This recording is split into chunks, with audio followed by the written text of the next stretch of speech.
Bem-vindos então ao Estação de Serviço, são um espaço de conversa. O convidado de hoje não precisa de grandes apresentações, é o Armindo Araújo, campeão nacional 7 vezes, campeão mundial de produção, um homem que começou no enduro e que depois o seu caminho pelos rallies trouxe-lhe muitas vitórias e muitas alegrias.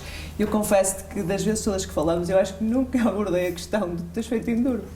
É verdade. Como é que isso foi, essa passagem? Eu diria que o enduro é a minha primeira grande paixão, não é? Eu tive a minha primeira moto aos 6 anos e era um sonho que eu já tinha de ainda mais miúdo ainda. E eu sempre quis, o meu sonho sempre foi ser piloto de motas e era isso que eu queria fazer. E quando pude começar a fazer, comecei a fazer primeiro uns enduros meios piratas e perto de casa e com os amigos. E depois fiz o primeiro campeonato nacional de enduro em 95, nas 50 centímetros cúbicos, onde fui vice-campeão nacional. E aí começou o meu grande sonho, começou basicamente a construir aquilo que eu queria que fosse o meu futuro. E naquela altura, completamente focado em ser piloto de motas, e era o meu grande sonho, não me passava pela cabeça nada ser piloto de automóveis. Eu só pensava em motas de manhã à noite. E toda a minha juventude, toda a minha adolescência foi à volta do enduro e do todo terreno, e assim foi. Portanto, eu começo com a minha primeira moto aos 6 anos, nessa moto até aos 14 fui ali em casa dos meus pais fazendo todas as habilidades, as brincadeiras, tudo que fui progredindo um pouco, e depois aos 15 anos tive outra moto e depois aos 16 faço o primeiro campeonato nacional e continuei sempre aí fora. E depois essa passagem para os carros, agora disseste assim, foi a minha primeira paixão e depois passaste para o carro e tudo mudou. Nós na vida temos que perceber aquilo que é possível fazer, temos que perceber também o timing que a nossa vida vai atravessando. E eu, olhando hoje para trás, acho que eu poderia ter feito muito mais no mundo das motas do que aquilo que fiz. Eu, quando estive nas motas, era um adolescente, sem qualquer apoio dos meus pais, sem qualquer apoio de patrocínios. Os meus pais não gostavam, nem gostam de corridas, e, portanto, naquela altura era tolerância zero. E eu, tudo aquilo que fiz foi basicamente com pequenos apoios, até dos pais dos meus amigos, que me davam um micro-patrocínio para eu poder ir fazendo algumas corridas. E eu passei a minha idade de adolescência até aos 20 anos, que é o pico de um atleta de motociclismo, poder dar o salto, e eu não o pude aproveitar da melhor forma. E eu tive essa capacidade de fazer essa avaliação, que sabia que não estava a aproveitar da melhor forma, e quando eu fui ver um rally perto de casa, também num espírito muito de brincadeira, com um amigo também, eu acho que fazia melhor, e alugámos um carro e fomos fazer uns rallies. Eu percebi aí que talvez o meu timing poderia ser alterado para os automóveis e o momento seria mais ajustado aos automóveis. E daí eu, quando estava quase a montar um projeto para fazer o Dakar de moto, e que era um bocadinho isto que eu estava a dizer, já desajustado, eu disse, se eu investisse agora tudo o que tenho nos automóveis, eu com 20 anos nos automóveis ainda tinha uma carreira longa pela frente e, portanto, tudo era possível. É, exatamente. E assim eu fiz. Eu, de um dia para o outro, saio do meu sonho das motas e vai tudo para os automóveis. Felizmente as coisas correm bem, eu sou logo campeão no ano de estreia. Depois, no ano a seguir, passo para o campeonato principal, no troféu Saxo, onde eu também venço. E depois há ali o clique da minha carreira, que é, eu com 21 anos sou contratado por uma marca para ser piloto oficial. Portanto, o primeiro piloto oficial mais novo de sempre em Portugal. E aí dá-me uma estabilidade financeira grande, uma despreocupação em arranjar patrocínios, e portanto eu aí passei a ser piloto de uma marca. E a minha grande preocupação era dar resultados esportivos à marca. E, portanto, aí foi tudo muito mais fácil para mim e pude dar tudo de mim, tudo aquilo que eu podia dar como atleta, sem me preocupar com mais nada. E, felizmente, foi uma carreira muito interessante nessa altura, onde vencemos tudo que havia para vencer naquela altura. Exatamente. Aliás, atingiste um marco fabuloso e depois resolveste parar. Que é essa questão, eu já te fiz esta pergunta várias vezes, que foi essa tua paragem, o que é que te passou pela cabeça quando decidiste parar? Sei que foram ali umas questões que tu tiveste que te levaram a levar a isso, mas como piloto, como é que te sentiste quando tomaste essa decisão de parar algo que estava no sangue e que tu gostavas de fazer? É um bocadinho um reflexo da nossa vida e aquilo que nós projetamos para a nossa vida. Como estávamos aqui a comentar, eu entro no campeonato principal, nos rallies, e venço logo o campeonato de jovens pilotos, passo para o campeonato principal, venço um troféu Saxo contra dezenas de pilotos, todos num carro igual, e consegui vencer. Sou contratado com a equipa oficial, venço cá em Portugal com a Citroën, depois sou contratado pela Mitsubishi, que tinha um objetivo nacional e numa segunda parte internacional. Se vencêssemos em Portugal, dar-me-iam um campeonato internacional, e nós vencemos cá 2 vezes o campeonato em 2005 e 2006, e em 2007 está-se a minha entrada no Campeonato do Mundo. Era um projeto a 3 anos, nós tínhamos que aprender, consolidar e vencer. Foi isso que fizemos. Em 2009 eu fui campeão do mundo, primeira vez. Em 2010 eu fui campeão do mundo pela segunda vez. E depois dá-se uma passagem para a Mini, um projeto semi-privado. Basicamente eu era uma equipa B da Mini, em que as coisas corriam bem, em que eu era um piloto pagante, um piloto que levava os patrocínios de Portugal para montar essa estrutura B, e tudo corria bem. E depois a Mini decidiu, no segundo ano, passar-me a piloto principal para resolver um problema interno que tinha com a FIA, porque a Mini decidiu que queria sair do Campeonato do Mundo, mas tinha algumas questões legais para resolver que não podia abandonar no imediato, e põe-me a minha piloto titular. Portanto, isto foi um presente envenenado. A Mini estava no campeonato, mas não investia para o campeonato que fazia. E, portanto, o carro ia tendo problemas, claro. E isso condicionou muito a minha carreira aí, porque nós não conseguimos mostrar resultados, ou íamos mostrando muitos passos e não consolidávamos. E eu depois tive que sair da equipa e deparei-me que estava no topo da pirâmide, estava no patamar máximo mundial, e estávamos numa época em que os meus patrocínios portugueses não chegavam para eu comprar um lugar noutra equipa.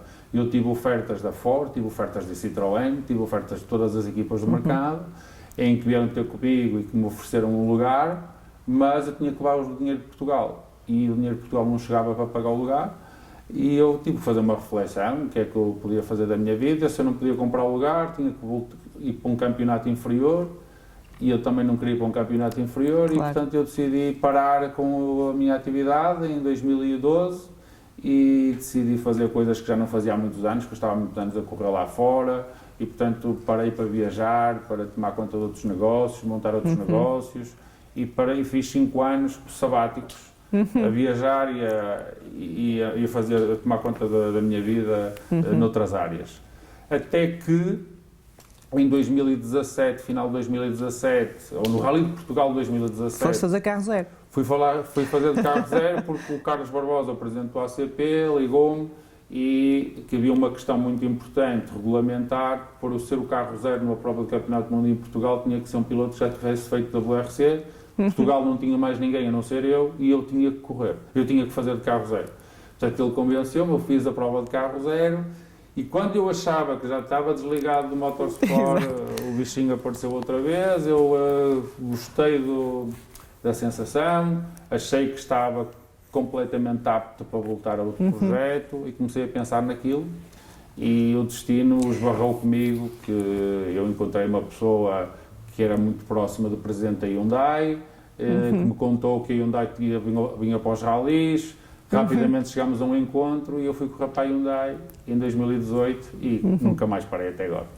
Sabes que eu lembro perfeitamente desse dia. Aliás, eu falei contigo nesse rally que tu fizeste carro zero. Exatamente. E estávamos a conversar e eu disse, vai ser agora que tu vais voltar. E os teus olhos brilharam imenso. Não sei, dizias tu, não sei. E passados uns tempos dás a notícia que vais regressar. Realmente 5 anos é muito tempo para quem esteve lá em cima. Não é? Eu nunca pensei voltar a correr. Honestamente, eu afastei-me a 100%. Eu nunca mais comprei um jornal desportivo, eu nunca mais fui ver uma corrida, eu desliguei-me completamente. pessoas que até nem compreendiam a minha decisão, que me convidavam para alguns eventos e eu não aparecia por simplesmente, mas acho que era aquilo que me fazia melhor na altura, que era afastar-me, porque era uma coisa que eu sabia que gostava, mas que não estava preparado para estar a acumular aquelas energias de estar do lado de fora, não estava bem preparado para isso e, portanto, afastei-me. E estive bem, vivi muito bem com isso e, portanto, eu até sou uma pessoa que hoje em dia tenho essa capacidade de uma conversa entre amigos de dizer eu sei estar do lado de fora e eu sei me largar disto, porque eu, efetivamente, eu gosto muito de ralis, mas eu consigo desligar e eu consegui esses 5 anos desligar-me e se não fosse essas experiências que agora acabámos de relatar, eu teria passado completamente ao lado. Mas voltei, estou feliz por ter voltado. Estou feliz por ter feito o que fiz nesta minha segunda parte da carreira, onde já vencemos vários campeonatos, tanto em ralis como em todo o terreno. Agora, sabemos que é uma missão difícil, a nossa economia é muito complicada e está cada vez mais complicada para montar projetos esportivos de envergadura que eu tenho no momento. Portanto, Portugal, quando nós temos um projeto esportivo como eu tenho, é equivalente a um projeto feito em França ou na Alemanha e as nossas economias são diferentes. Exatamente. E custa o mesmo na Alemanha como custa aqui. Portanto, as coisas não têm sido fáceis, mas nós vamos lutando, vamos demonstrando que temos capacidade de dar retorno a quem nos apoia e felizmente as coisas têm corrido bem até hoje. Quando regressaste, notaste diferença no mundo ao qual regressaste agora? Notaste diferença nos rallies? Como é que as coisas estão em termos de equipa, em termos de funcionamento, do que era antes? Na sua essência, não. Eu afastei-me 5 anos, a tecnologia dos rallies tinha alterado bastante, a categoria dos carros tinha alterado bastante, mas na sua essência são corridas. E eu, efetivamente, tive que me readaptar aos carros atuais. Também me tentei reunir das pessoas corretas para me fazer essa ajuda. Foi um investimento forte na altura para eu ter uma rápida adaptação e nós conseguimos logo no ano da estreia do regresso ser campeões nacionais e mostramos que fizemos um bom trabalho e que estávamos a trabalhar bem, mas sem dúvida também eu tive ali uma vontade extra de mostrar que ainda estava apto e dediquei-me muito para que aquilo corresse bem. Tive bons apoios, uma boa marca, uma boa equipa, como é sempre preciso. E felizmente as coisas correram bem, temos trabalhado bem nestes anos e mostrado bons resultados e queremos continuar assim para o futuro. Na altura que estamos a fazer esta entrevista, já fizeste o Rally para o Campeonato Português de Rally, fizeste Serras de Faf, que é sempre um mítico, não é? Exatamente. Correu-te bem, foste o melhor português, já estás a preparar o Algarve. Vem aí, são 4 terra, 4 asfalto, se não estou em erro. O que é que tu achas que vai ser esta época, este campeonato? Temos aqui presenças muito fortes. Bom, nós temos um campeonato fortíssimo, toda a gente sabe que nós neste momento temos os melhores carros do mundo estão cá a correr, da nossa classe. Temos 2 pilotos do campeonato do mundo de equipas oficiais, temos vários pilotos campeões nacionais, temos fortes investimentos de empresas nacionais, as marcas também estão aqui a apostar neste campeonato. Eu diria que estamos a passar novamente uma fase dourada nos rallies, como já tivemos algumas ao longo dos anos. Temos que aproveitar muito bem essa fase e este impacto mediático que está a haver à volta dos rallies, até por estes pilotos estrangeiros estar cá a correr, é muito importante e temos que o capitalizar, porque isto faz com que as marcas queiram mais apostar no nosso campeonato, a comunicação social também está mais atenta a estas estrelas e nós temos que estar o nosso melhor para ter resultados. Obviamente que em termos práticos, em termos desportivos, estamos a falar de lutas um pouco desiguais, portanto isto já é falado do mercado, nós estamos a falar de pilotos do campeonato do mundo, que são pagos para correr. O Chris Mick e o Dani Sordo, não é? Que estão ali já no Exatamente, patamar. estão em patamares diferentes e são pilotos que estão agora nas equipas oficiais, eles estiveram há pouco tempo, são pilotos que estão cá pelos nossos importadores de automóveis que são pagos para correr, não pagam contas, e os pilotos portugueses têm todas essas dificuldades, mas é o que é e nós temos que viver com isso, portanto não há nada a dizer, os importadores é que sabem onde é que colocam o dinheiro e portanto cada um faz aquilo que quer. Nós como pilotos... Tens um amarguinho na boca ao dizeres isso, não? Não, cada um faz as suas escolhas e, portanto, eu tenho o meu projeto esportivo, eu tenho os meus apoios e os meus apoios apoiam aquilo que querem e que podem. Os nossos importadores de automóveis que decidem apostar em pilotos estrangeiros têm as suas escolhas e, portanto, eu não posso estar a dizer se é mau ou bom, eles tomarão as suas decisões.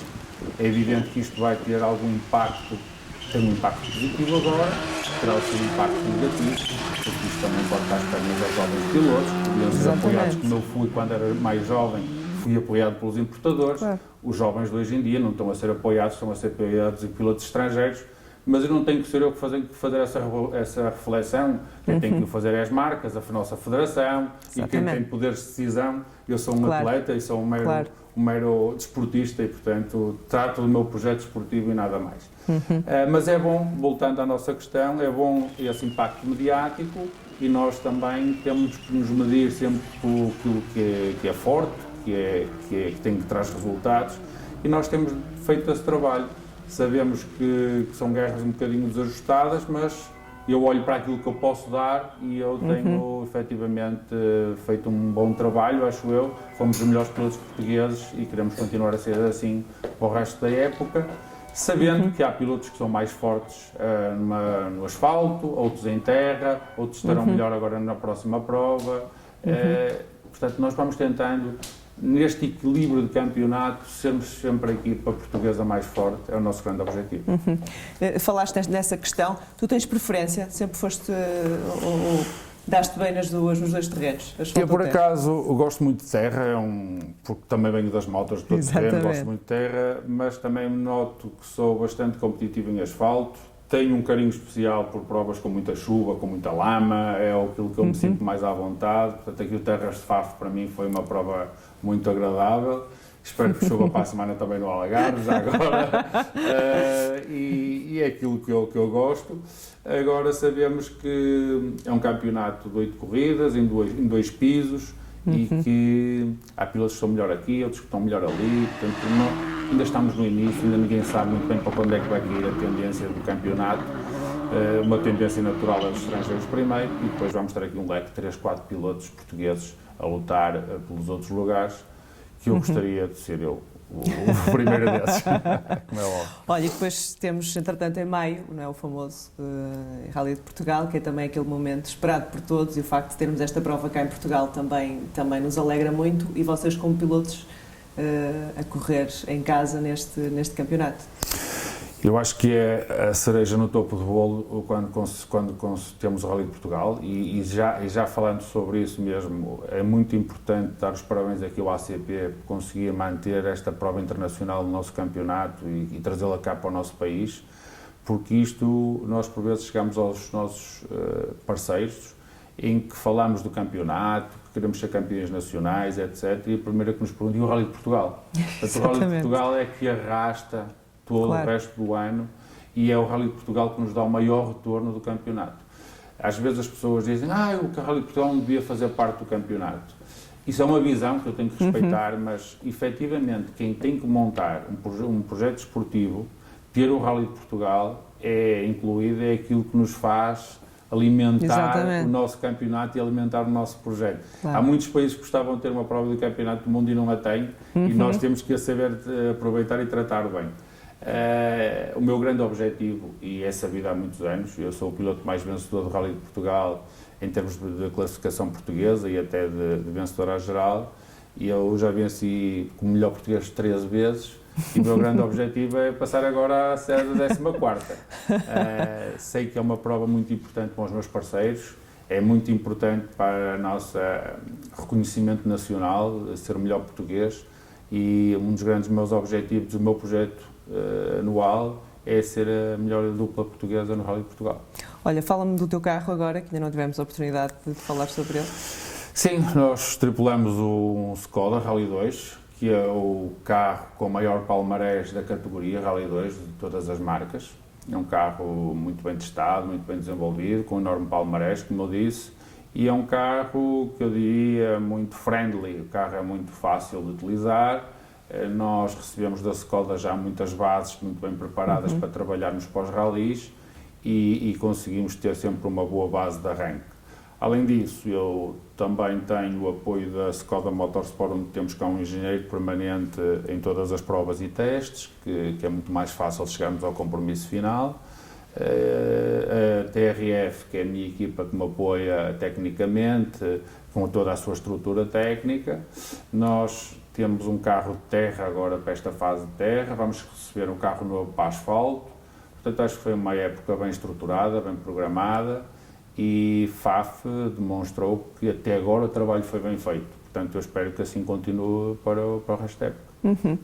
Falando aqui um bocadinho no futuro, mas quando falo no futuro, falo no que diz respeito às tecnologias, e agora fala-se muito nos elétricos, que estão a entrar um bocadinho nas competições. Como é que tu vês isso? Bom, é uma discussão muito interessante, e vamos pôr casos concretos em cima da mesa. A FIA seguiu essa orientação há alguns anos atrás e na categoria maior, nos Rally 1 da WRC, introduziu o sistema híbrido há 3, 4 anos, mas infelizmente, ou felizmente, eu não sei, portanto depende da análise de cada um, chegaram à conclusão que o custo-benefício não era real e abandonaram o sistema híbrido agora em 2025 e os carros que correm em combustão normal agora em 2025. Mas isto, tendo também aqui em cima da mesa todos os dados, nós utilizamos hoje, não só no Campeonato do Mundo, mas também no Campeonato Nacional, e temos que dizer que a nossa federação foi muito vanguardista nisto, porque fomos o primeiro país mundial a utilizar em Campeonato Nacional as gasolinas verdes 100% sustentáveis, 0% fósseis, e portanto são gasolinas produzidas em laboratório, e que reduzem a pegada ambiental muitíssimo. Exatamente. E, portanto, eu acho que é um passo lógico para nós, efetivamente, intervirmos para a redução das emissões poluentes. O WRC tentou dar um passo maior que as pernas e agora voltou para trás. Exatamente. E nós, em Portugal, decidimos adotar como obrigatório a utilização destas gasolinas 100% sustentáveis, e acho que foi muito bem feito, muito bem posto em prática, e os nossos parceiros comerciais agradou imenso a ideia e, portanto, é um grande fator para nós pormos em cima da mesa na altura que estamos a decidir os apoios para uma época. Aqui para nós não há nada como ouvir os roncares, não é? Sim, é verdade. Os carros a fazer barulho. Não, não dá. Olha, Armindo, nós tínhamos aqui conversa para muito mais tempo. Queríamos, obviamente, neste programa, nós vamos agora pedir para os nossos convidados deixarem aqui uma marca. Aliás, deixa aqui a tua marca, e queremos que tu deixes aqui a tua marca na primeira entrevista que tiveste aqui com a Estação de Serviço, neste nosso retorno, e gostávamos que assinasses aqui o nosso capacete, pode ser? E eu aproveito para dar os parabéns a toda a equipa pelo excelente trabalho que estão a fazer e muito sucesso para o futuro. Muito também. obrigada. Tá, obrigado. Ora, força. Aqui vai.